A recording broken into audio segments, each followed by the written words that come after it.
Hi, counselor colleagues. So as you may know, I'm a super huge fan of essay workshops.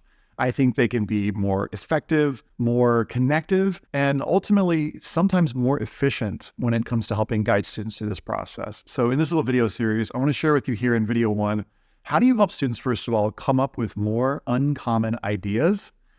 In the second video, you'll meet Hannah, who is our director of workshops. She's going to talk to you about how do you engage students with some practical resources and software that are either free or low cost. And then in video three, I'm going to talk to you about how do you help create a space for psychological safety so that students can feel free to go deep. So I'll share with you some practical strategies on that. By the end, hopefully you'll have some more tools and resources and hopefully some ideas and momentum as you plan out your essay workshop plan with your students. First, let's talk about common ideas. I think oftentimes students come into this process and they're thinking, I should probably write about marching band or football or violin or that extracurricular activity that they've spent most of their time and energy on. And I don't think it's a bad idea to weave those things into the personal statement, but I think admission officers, and I'm probably preaching to the choir here, are tired of reading about those things.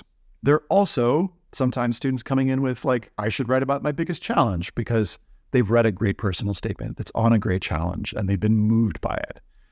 But the fact is there are some other options. And I want to share with you three different options that you could invite students to consider when they're trying to come up with their topics. So number one is what we call the I love or I know exercise. And it's pretty simple. It's spending 90 seconds having a student write down a whole bunch of things that they love, and then having them write down a whole bunch of things that they know a lot about. And the goal here is to focus more on quantity than quality.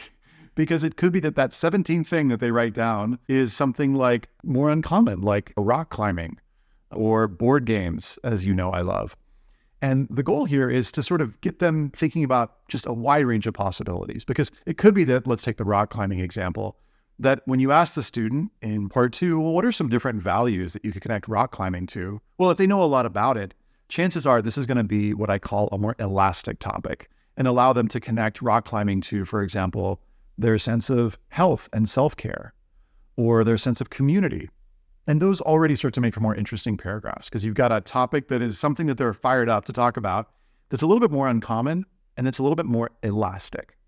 Another possibility when it comes to finding more uncommon topics is encouraging students to think about their identities. So it could be that one student identifies as an introvert, and it could be that a whole personal statement is dedicated to how that sense of introversion or the preference for introversion has led them to, for example, developing more empathy for other folks who stay quiet.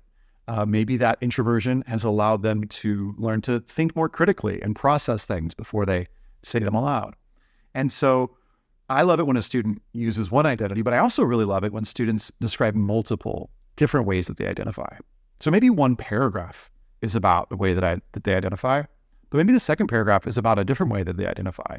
Something connected to a culture or an interest or a place where they spend a lot of their time. And so there are so many different ways that students can go with that, but then the common theme or thread just becomes, I'm not just this one thing or this one identity, I identify in all these ways. A third possibility is students can write about a home or several different homes that they connect with. And so by home, I'm talking about in the broad sense, a place where the student feels that they're in their zone. And so I love to ask students, where do you find flow? It could be that it's, yes, on the basketball court, but where else? In coffee shops when I'm, writing and just watching people. Great, keep going. Where else do you find yourself at home? Oh, wow. When I'm talking to my mom late at night and telling her how I feel because we have a really special relationship. Awesome. And so that home or homes becomes the theme for the essay. And we start to, again, get to know different sides of them. Now, for students who've experienced challenges, there's still a possibility of bringing those in, but it's in the context of their identities or their homes, or maybe something that they know or love. So those are some ideas. In video two, Hannah's going to talk to you about what are some different ways to engage students in the classroom in those workshops.